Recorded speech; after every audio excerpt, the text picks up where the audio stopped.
For many kids, lunchtime at school poses a problem because what do you do if you have no one to sit with? Our parenting panel is here to weigh in. We're joined by Julie Cole, co-founder of Maples Labels and Mom to Six, Chris Body, an inspector with Toronto Police Services and father to two, and Samantha Kemp-Jackson, founder of multiplemayhemmama.com and mother of four. This is a great topic, because this happens more often than we talk about, and it's a difficult one. So, Chris, I want to start with you, because you had a tweet that was retweeted, went viral, and at the basis of that tweet is kindness when it comes to this issue. Tell us about it. That's right. It's easy to be kind. So I mean, we were all kids once ourselves, and I know a number of years working with the police, working in the schools, you often see during the lunch hour period, it's a difficult time for some kids that just can't quite seem to mend with other people. So it was something to encourage people to say, you know what, if you see somebody sitting alone in the cafeteria, go up and say hi to them. And we're also cautious too that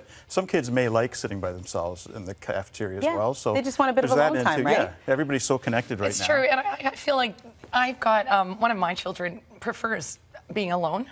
And I find that I just need to really honor her being an introvert and not trying to project that, oh, you need to have a ton of friends and you need to be, you know, socializing all the time. Like, she's very happy with her book and her Pokemon cards and that sort of thing, and her siblings. Right. But I think, you know, sometimes there's the fundamental differences between whether they want to be alone or they don't. That's the big question. And if they want to have friends and if they want to be sitting with somebody, I really look to teaching them as well, not just putting it on other kids, but what are you doing to make yourself socially appropriate so that you're having an easier time making friends? And I think what Julie said is really important, because she's talking about being aware of your actual child and being aware of what their needs are. So perhaps if they're an introvert and they want to be alone a little bit more often than not, that's great, but also be there to support them and to let them know that if you want me to help you have friends, then I'll be there for you. Let's talk more about that and that conversation. When your kids want to have friends but are just having trouble making them, what are the types of conversations that we should be having? Well, I think it's really about getting to the root of the problem. So I really think that you need to find out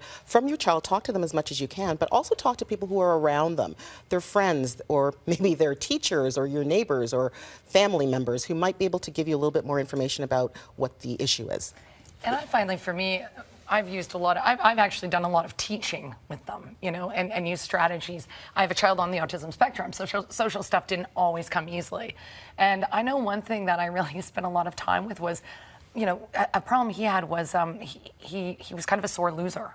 So if he was at recess and he lost, then he would have a hissy fit and lose it. And that's not how you make friends and influence people, right? So I actually spent a day with him playing games and cards and making him lose over and over and over. I'm that mom. And made him practice saying, good game, do you want to play again? Because that was something he just couldn't do. Yeah, that's a great point. So what we did often is we would bring kids into our homes. So our kids would bring their friends over, and we would sort of evaluate how our kids are treating other kids.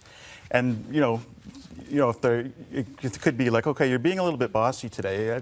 People don't really like that, so that's going to be hard to have friends if you act that way. So it's really preparing your children for the real world, because, you know, children and schoolyards are a microcosm of the greater society. And one day they're going to go out and they're going to need to have a job, and they're going to need to have to, you know, interact with other people. And if they don't know those skills, then they're going to have issues. There's also that notion that it is quality, not quantity.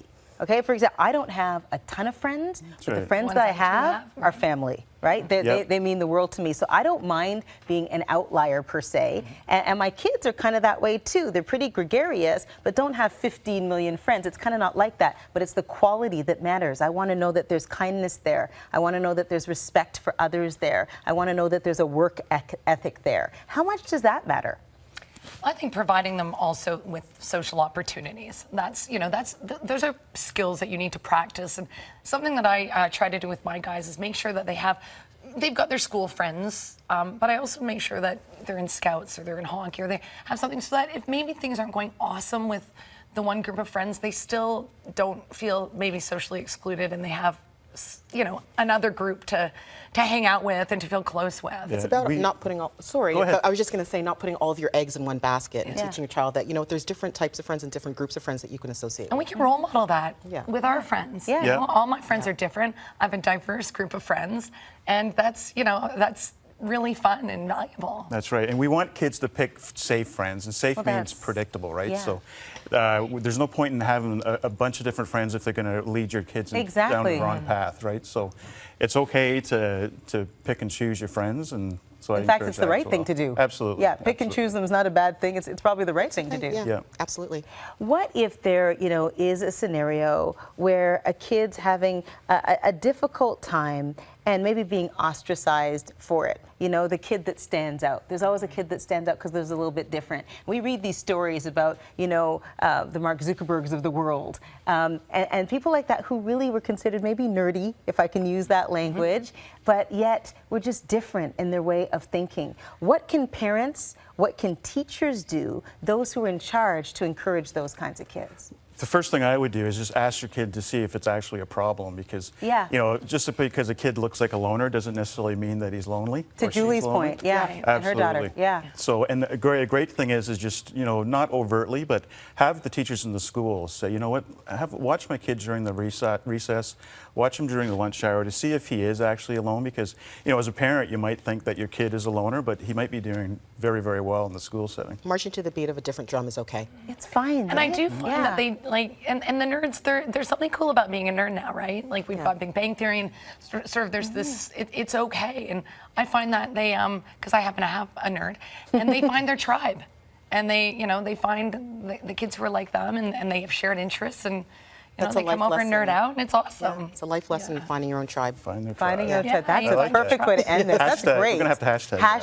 Hashtag find your own tribe. There you Next go. week for you, Chris. Chris and Samantha and Julie, thank you. Always a pleasure. Great conversation. Thank you.